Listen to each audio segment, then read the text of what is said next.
Qui serais-tu si tu n'étais plus celle que tout le monde connaît? Oui, qui serais-tu?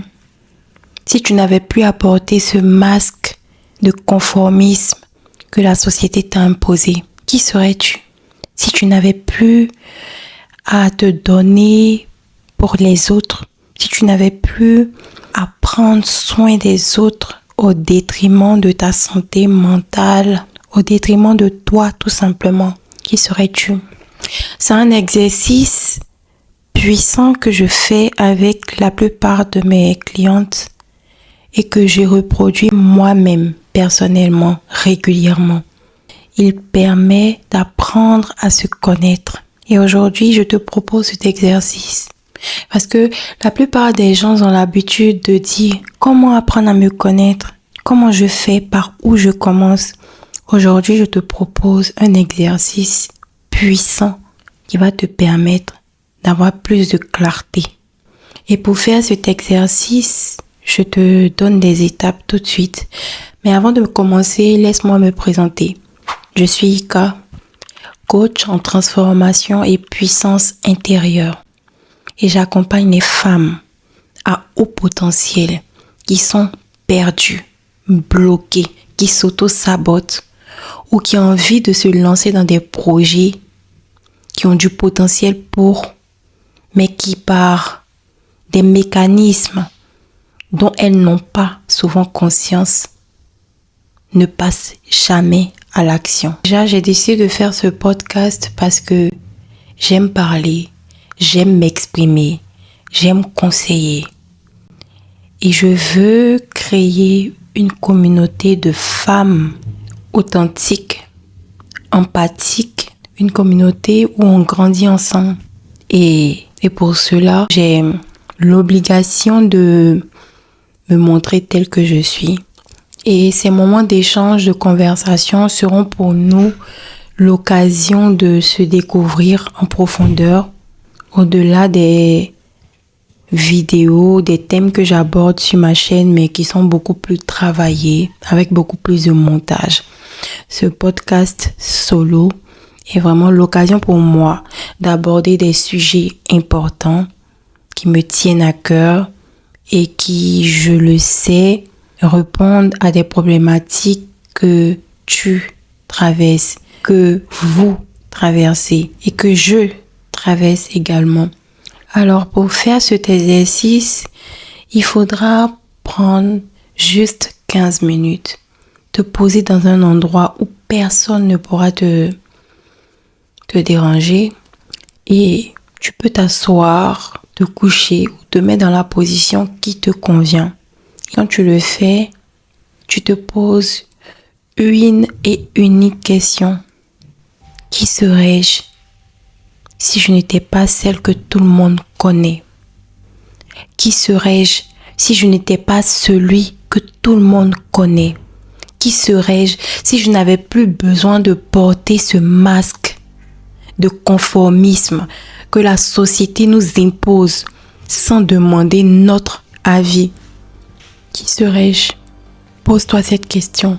Fais le vide autour de toi et note intérieurement les réponses que tu trouves.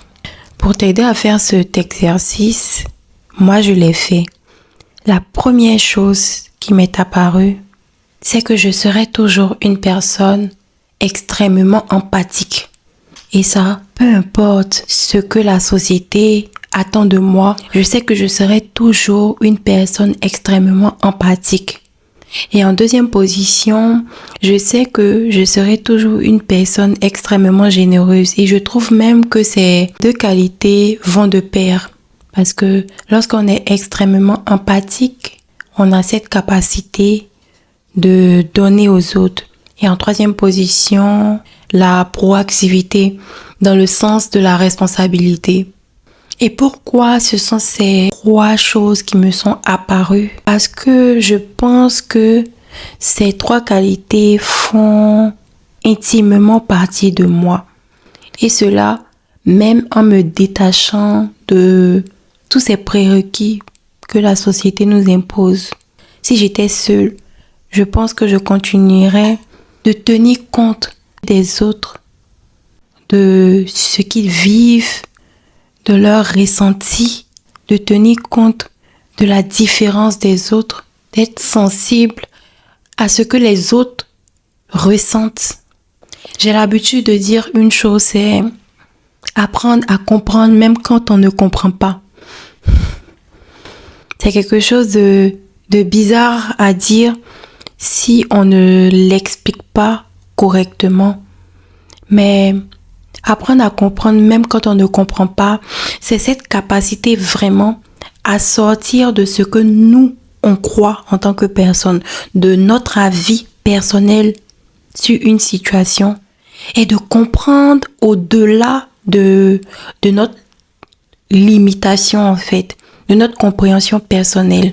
Ça veut dire, si une personne en face de moi traverse une situation, même si je ne comprends pas, même si ce ne serait pas les choix que la personne opère, que j'aurais opéré moi, je me mets toujours dans cette position de me dire, mais cette personne répond à ses réalités. Cette personne réagit en fonction de son prisme. Donc même si ce n'est pas ce que j'aurais fait moi, je comprends la personne.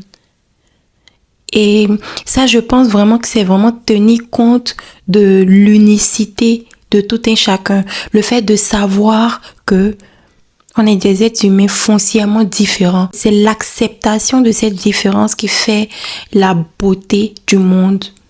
Comprendre que l'autre n'est pas moi et que je dois aimer l'autre comme il est. Parce qu'il n'est pas moi. Et c'est vraiment ça en fait. Sortir des préjugés personnels. Parce que clairement, on en a toujours un peu. Pour comprendre quand on ne comprend pas.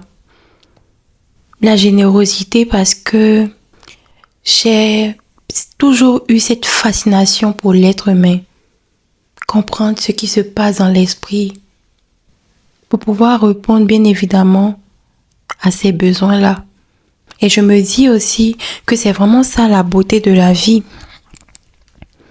Le fait d'avoir cette capacité de ne pas être foncièrement égoïste et cette capacité à chercher, à comprendre les besoins de l'autre, à l'écouter, avoir une écoute bienveillante, sensible, sans préjugés et pouvoir apporter à chaque personne en tenant compte de son unicité le conseil, la stratégie qu'il lui faut, l'appui qu'il lui faut. Je pense que c'est faire preuve de générosité. Enfin, la proactivité, je remplacerai proactivité par responsabilité parce que pour moi, ça veut dire la même chose. C'est vraiment le fait d'être capable de se dire nous sommes responsables de notre propre vie. Pour moi, la loi la plus importante, c'est la loi de la proactivité. Vous êtes responsable de votre propre vie.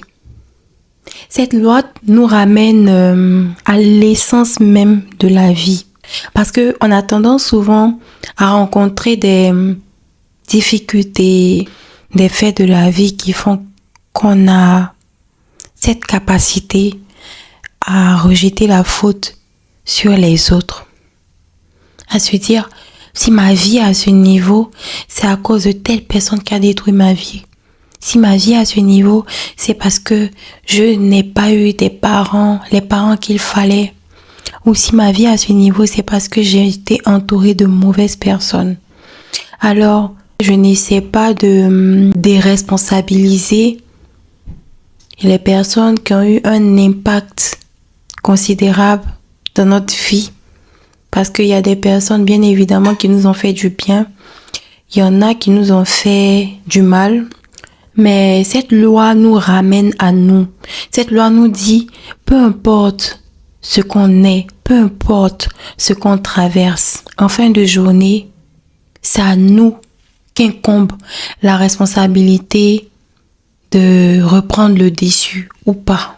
C'est à nous qu'incombe la responsabilité de décider, de combattre ou de se résigner. Il y a une parole qui dit que peu importe ce que tu vis dans la vie, Il y aura toujours quelqu'un qui vit pire que toi. Et cette parole n'a pas pour objectif de minimiser ce que toi, tu vis.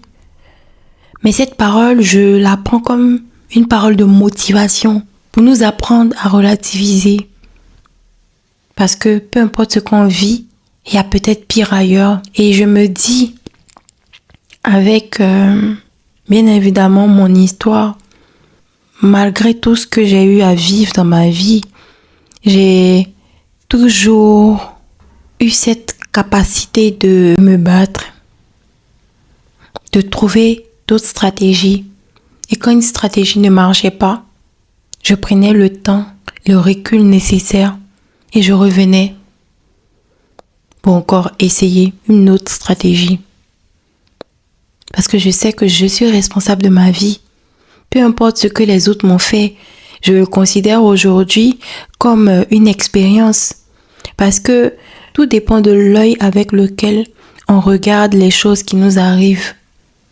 Une personne peut considérer une séparation comme une destruction et une autre peut voir dans cette séparation une opportunité de devenir qui elle est en se départissant de l'autre.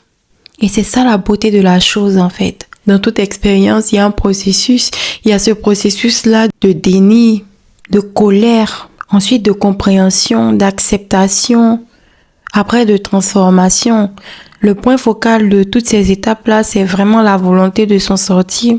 Donc on revient là à vraiment cette capacité à prendre conscience que c'est nous qui dirigeons notre vie, c'est nous qui en faisons ce que nous voulons. Si nous sommes résignés, on aura une vie de résignation. Si nous avons la foi, la conviction que peu importe ce qui nous arrive, on aura toujours cette capacité de rebondir.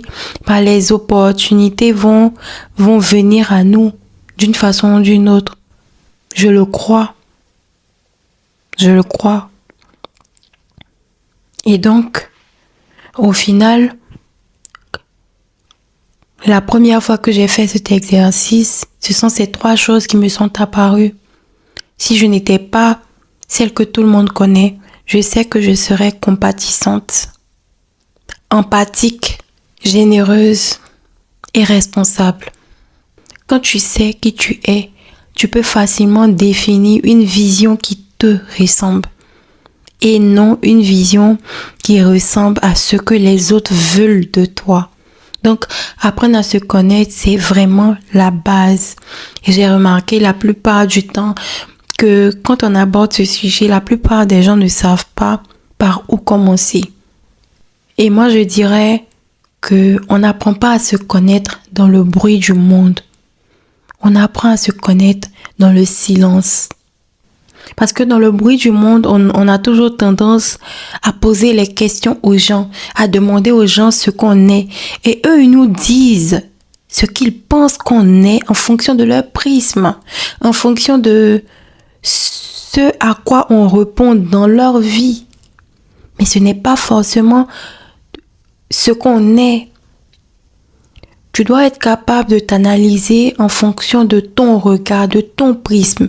Parce que personne mieux que toi sait qui tu es. Personne. Et cet exercice ne se fait pas dans le bruit. Dans le bruit, on a tendance à partir vers les gens. Mais dans le silence, on a tendance à se questionner nous. Alors, si tu suis cette vidéo et si tu l'as suivie jusqu'au bout, prends ce moment à toi. Tu n'es pas obligé d'en faire des tonnes, de faire 1 heure, 2 heures. Non. Tu seras étonné de toutes les choses qu'on peut faire en 10 minutes ou en 15 minutes. Tu seras étonné. Une fois que tu te coupes du bruit, tu n'as plus l'impression que la vie court. Tu as l'impression que tu avances à ton rythme. Tu as l'impression que tu peux faire beaucoup de choses sans pour autant avoir le stress. Et donc, fais cet exercice et note les réponses dans ton esprit. Puis, quand tu finis l'exercice, tu peux écrire toutes les réponses. Tu verras même qu'en écrivant, tu auras éventuellement des additifs. Et c'est un exercice très important à faire. Parce que à partir de là découle beaucoup de choses. Et c'est un exercice que tu peux répéter vraiment plusieurs fois. Pour approfondir même cet exercice, la seconde question à se poser, ce serait: qu'est-ce qui m'empêche d'être moi? Qu'est-ce qui t'empêche d'être toi? Une fois que tu termines cet exercice de qui suis-je si je n'étais pas celle que tout le monde connaît, et que tu trouves quelques briques de réponse, la deuxième question c'est: qu'est-ce qui t'empêche d'être toi? À ce moment-là, tu verras que il y a comme un filtre mental qui va s'opérer. Tu verras qu'est-ce qui te bloque. Ça peut être le regard des autres, des relations qui ne sont peut-être plus alignées avec qui tu es aujourd'hui. Ça peut être ton boulot actuel. Ça peut être ton langage intérieur. Il y a une multitude de questions auxquelles tu pourras répondre parce que en réalité, elles sont spécifiques. Alors, si tu es resté jusqu'au bout, je te remercie. Et si tu es arrivé à connecter avec mon message, avec ce que j'ai eu à partager, abonne-toi. C'était Ika. Et n'oublie pas, tu dois incarner, agir et transformer ta vie. Parce que tu as tout le pouvoir en toi pour le faire.